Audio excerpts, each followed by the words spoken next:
Hello दोस्तों, आप सभी का ग्रो टेक्निकल स्किल सेशन में स्वागत है। तो दोस्तों, आज हम एक मोस्ट इम्पोर्टेंट लैंग्वेज के बारे में पढ़ेंगे जो कि है स्ट्रक्चर क्वेरी लैंग्वेज। सब्सक्राइब कीजिए हमारे चैनल को और लेटेस्ट जानकारी के लिए बेल आइकन को दबाना ना भूलें। आप सभी ने नोट किया होगा कि आज के समय में हमारे चारों तरफ डाटा ही डाटा मौजूद है और अगर हमें इस डाटा के साथ डील करना है तो हमें सीक्वल की जानकारी होनी चाहिए। तो दोस्तों, इस सेशन में हम 4 टॉपिक्स को कवर करेंगे। हम पढ़ेंगे कि एसक्यूएल क्या होता है, डाटाबेस क्या होता है, डीबीएमएस क्या होता है और आरडीबीएमएस क्या होता है। तो सबसे पहले हम देखते हैं कि व्हाट इज द डाटाबेस। तो इसकी डेफिनेशन है is a collection of data store in A format that can easily B accessed. Means इस डाटा का कलेक्शन इस तरह के फॉर्मेट में स्टोर करना जहां से हम उसे इजीली से एक्सेस कर सकें। और ये डाटा क्या है?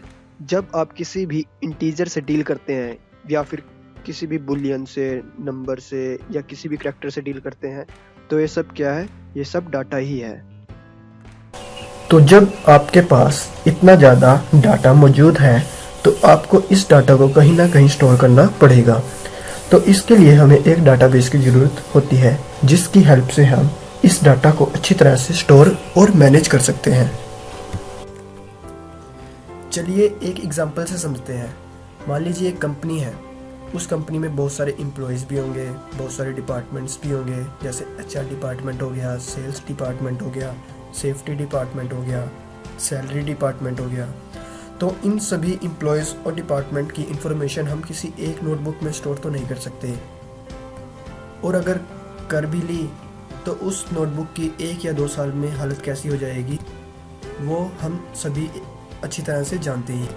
तो इसलिए हम इस कंपनी की इंफॉर्मेशन को एक डाटाबेस में स्टोर करवा देंगे जिससे इस कंपनी का डाटा सेफ रहे और मैं जब चाहूँ इस डाटा को अच्छी तरह से देख सकता हूँ। एक कंपनी में अलग अलग डिपार्टमेंट्स होते हैं, जैसे HR department, sales department, salary department. तो हम डाटाबेस में इन सभी अलग अलग डिपार्टमेंट्स को अलग अलग टेबल में इनका डाटा स्टोर करवा सकते हैं। जैसे कि एचआर डिपार्टमेंट का डाटा एचआर टेबल में स्टोर करवा देंगे, सैलरी डिपार्टमेंट का डाटा सैलरी टेबल में स्टोर करवा देंगे, सेफ्टी डिपार्टमेंट का डाटा सेफ्टी टेबल में स्टोर करवा देंगे। चलिए एक और एग्जांपल से समझते हैं डाटाबेस के बारे में। मान लीजिए कि हमारे पास कॉलेज का डाटाबेस है। तो कॉलेज में डिफरेंट डिपार्टमेंट्स होते हैं, जैसे mechanical department, CSC department, civil department, electrical department. तो हम डाटाबेस में क्या कर सकते हैं, हम इन सभी अलग अलग डिपार्टमेंट्स के लिए अलग अलग टेबल क्रिएट कर सकते हैं और इन अलग अलग टेबल्स में अलग अलग डिपार्टमेंट का डाटा इंसर्ट करवा देंगे।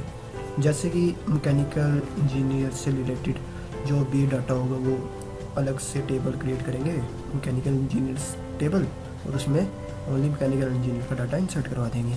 ऐसे ही सीएससी टेबल क्रिएट करेंगे हम, उसमें सीएससी से रिलेटेड जो भी डाटा होगा वो इंसर्ट करवा देंगे। और इन सभी अलग अलग टेबल्स की हेल्प से हम कभी भी ईजिली से उस डिपार्टमेंट से रिलेटेड डाटा फाइंड आउट कर सकते हैं। जैसे मुझे कभी चेक करना पड़ गया मैकेनिकल स्टूडेंट से रिलेटेड कुछ, तो मैं सिंपल मैकेनिकल टेबल में देखूंगा उस स्टूडेंट से रिलेटेड डाटा और ईजिली फाइंड आउट कर लूँगा। तो इसे ही हम डाटाबेस कहते हैं। अब हम समझते हैं कि डीबीएमएस क्या है। तो हमने डाटाबेस तो समझ लिया, तो अब हम समझते हैं डाटाबेस मैनेजमेंट सिस्टम क्या है, जिसे शॉर्ट फॉर्म में डीबीएमएस भी कहते हैं। तो जैसे आपके पास एक डाटाबेस तो है, पर उस डाटाबेस के अंदर जो भी डाटा आपने स्टोर किया है और अगर आप उस डाटा के साथ अच्छे डील करना चाहते हैं तो आपको एक मैनेजमेंट सिस्टम की ज़रूरत होती है। जैसे इसका एक एग्जांपल ले हम, तो मान लीजिए आपने एक लैपटॉप खरीदा है, बट अगर आपको इस लैपटॉप के साथ काम करना है तो आपको एक ऑपरेटिंग सिस्टम की ज़रूरत पड़ेगी। ये ऑपरेटिंग सिस्टम कुछ भी हो सकता है, जैसे विंडो हो सकती है या फिर iOS हो सकता है, कुछ भी हो सकता है। और अगर आपके पास ये ऑपरेटिंग सिस्टम ही नहीं है तो आप इस लैपटॉप के साथ काम ही नहीं कर सकते। इसी तरह आपके डाटाबेस में जो भी डाटा स्टोर है और आप इस डाटा पर कुछ ऑपरेशन परफॉर्म करना चाहते हैं तो आपको एक मैनेजमेंट सिस्टम की ज़रूरत होती है और इसी मैनेजमेंट सिस्टम को हम डाटाबेस मैनेजमेंट सिस्टम कहते हैं। तो DBMS की डेफिनेशन क्या हुई? A database management system is software designed to store, retrieve, define and manage data in a database. अब हम DBMS के ऑपरेशंस के बारे में पढ़ते हैं। तो सबसे बेसिक ऑपरेशन है, हमें डाटा स्टोर करना पड़ेगा।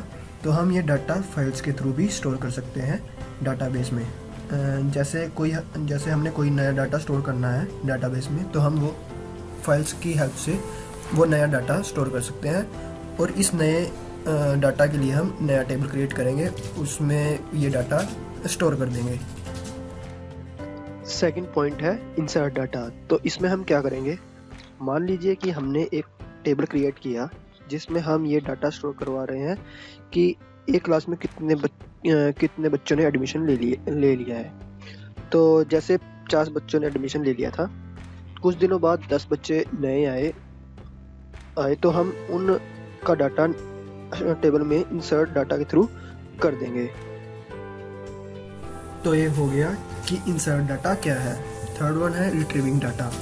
तो रिट्रीविंग डाटा क्या है? जैसे मुझे किसी एक टेबल में से किसी एक पर्सन की इंफॉर्मेशन देखनी है तो मैं उसे ईजिली से देख सकता हूँ। नेक्स्ट है मॉडिफिकेशन डाटा। तो इसमें क्या है कि हम किसी भी टेबल में ईजिली मॉडिफिकेशन कर सकते हैं। जैसे कोई एक स्टूडेंट है और हमें उसका मोबाइल नंबर चेंज करना पड़ गया अपने डाटाबेस में, तो हम उसे ईजिली चेंज कर सकते हैं। नेक्स्ट है रिमूविंग डाटा। रिमूविंग डाटा में क्या है कि हम अपने डाटाबेस में से कोई भी डाटा इजीली रिमूव कर सकते हैं। जैसे कोई स्टूडेंट ने एडमिशन लिया था किसी क्लास में और कुछ दिनों बाद उसने अपना एडमिशन कैंसिल कर दिया कुछ भी रीजन की वजह से, तो हम उस स्टूडेंट से रिलेटेड जो भी डाटा होगा हम अपने टेबल में से इजीली रिमूव कर सकते हैं। DBMS के एग्जांपल्स क्या क्या है? तो MySQL हो गया, SQL सर्वर हो गया, माइक्रोसॉफ्ट एक्सेस हो गया, ओरेकल। तो ये सभी क्या है? ये सभी DBMS के एग्जांपल्स हैं। अब हम समझते हैं कि RDBMS क्या है। तो RDBMS का मतलब है रिलेशनल डाटाबेस मैनेजमेंट सिस्टम। तो ये DBMS है रिलेशनल टाइप का, मतलब इसमें हम जो भी डाटा स्टोर करेंगे वो रो और कॉलम्स के फॉर्मेट में करेंगे। ये DBMS का ही एडवांस होता है। इसमें हम डाटा टेबल्स में स्टोर करते हैं और टेबल्स में रखे जाने वाले डाटा को हम टपल्स कहते हैं। मतलब कि RDBMS में जो भी डाटा हम स्टोर करते हैं वो टेबल्स की फॉर्म में होता है, जैसे कि रो और कॉलम्स में। जैसे आपने कोई भी टेबल्स देखा होगा उसमें रो और कॉलम्स में डाटा प्रेजेंट होता है, वैसे ही RDBMS भी हम डाटा टेबल्स की फॉर्म में ही इंसर्ट करते हैं। इसका एक इम्पोर्टेंट पॉइंट यह है कि जो डाटाबेस RDBMS है वो हमें प्राइमरी की करके कॉन्सेप्ट देता है। प्राइमरी की बेसिकली क्या होता है, कोई भी टेबल होता है जैसे उसमें कोई एक यूनिक कॉलम होना।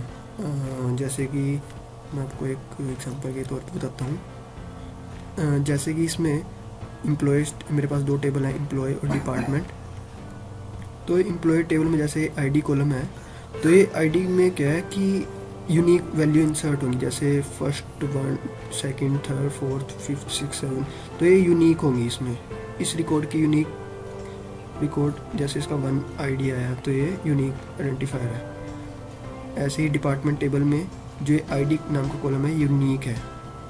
जैसे इसमें तो आप एम्प्लॉय, जैसे इसमें देख लो आप, जैसे एज तो एज में डुप्लीकेट आ गया, इसमें शायद नेम में भी कुछ डुप्लीकेट हो सकता है, सैलरी में भी, बट इसमें जो आईडी कॉलम जो है उसमें कोई भी डुप्लीकेट नहीं होगा, ये एक यूनिक कॉलम होगा। ऐसे ही डिपार्टमेंट में भी ये आईडी जो है ये यूनिक होगी।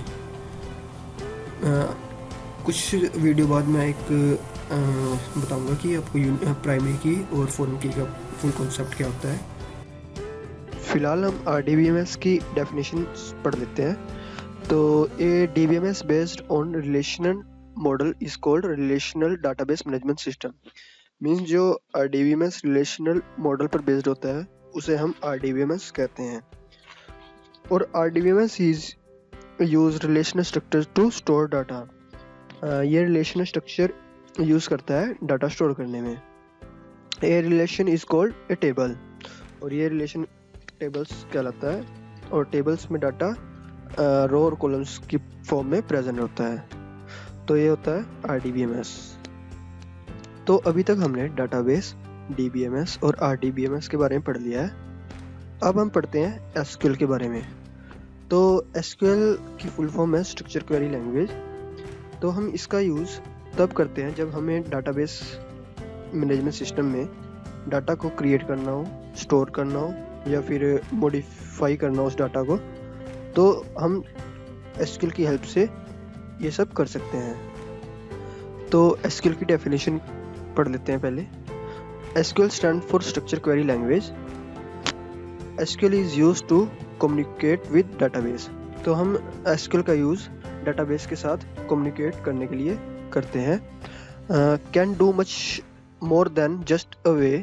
A database can define structure of data, modify data in database and specific security constraint and number of other tasks.